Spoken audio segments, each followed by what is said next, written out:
So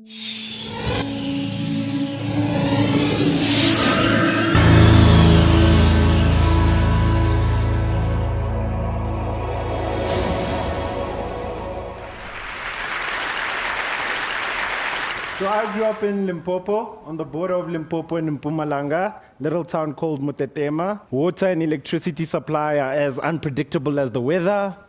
And growing up in these tough situations, at the age of 17, I was relaxing with a couple of friends of mine in winter, and we were sunbathing. The Limpopo sun gets really hot in winter.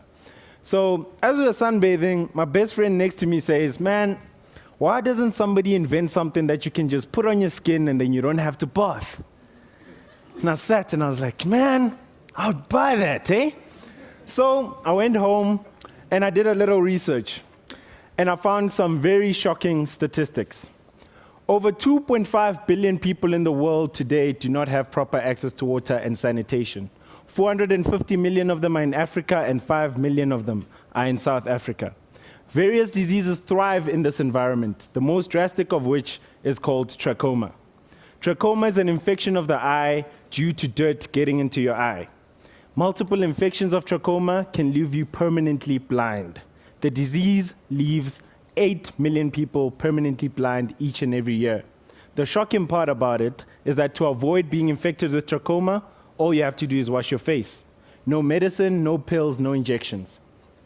So after seeing these shocking statistics, I thought to myself, okay, even if I'm not just doing it for myself and the fact that I don't want a bath, I at least need to do it to try to save the world.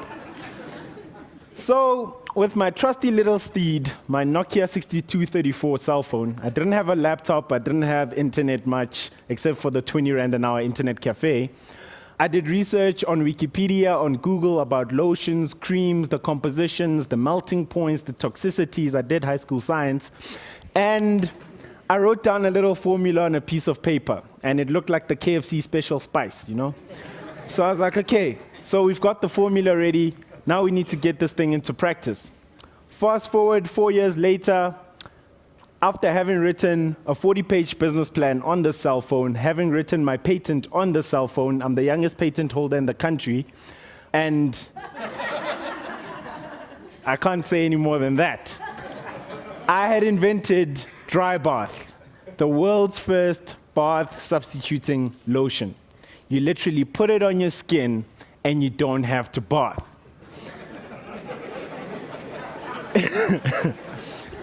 So after having tried to make it work in high school with the limited resources I had, went to university, met a few people, got it into practice, and we have a fully functioning product that's ready to go to the market. It's actually available on the market. So we learned a few lessons in commercializing and making dry bath available. One of the things we learned was that poor communities don't buy products in bulk. They buy products on demand. A person in Alex doesn't buy a box of cigarettes, they buy one cigarette each day, even though it's more expensive. So we package dry bath in these innovative little sachets. You just snap them in half and you squeeze it out.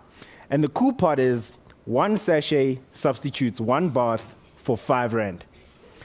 After creating that model, we also learned a lot in terms of implementing the product. We realized that even rich kids from the suburbs really want dry bath, at least once a week. Anyway, we realized that we could save 80 million liters of water on average each time they skipped a bath. And also, we would save 2 hours a day for kids who are in rural areas, 2 hours more for school, 2 hours more for homework, 2 hours more to just be a kid. After seeing that global impact, we narrowed it down to our key value proposition, which was cleanliness and convenience. Dry bath is a rich man's convenience and a poor man's lifesaver. Having put the product into practice, we're actually now on the verge of selling the product onto a multinational to take it to the retail market.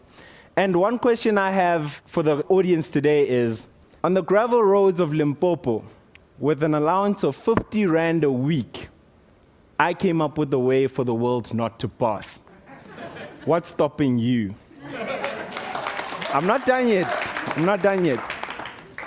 And another key thing that I learned a lot throughout this whole process, last year Google named me as one of the brightest young minds in the world. I'm also currently the best student entrepreneur in the world, the first African to get that accolade. And one thing that really puzzles me is I did all of this just because I didn't want to bath. Thank you.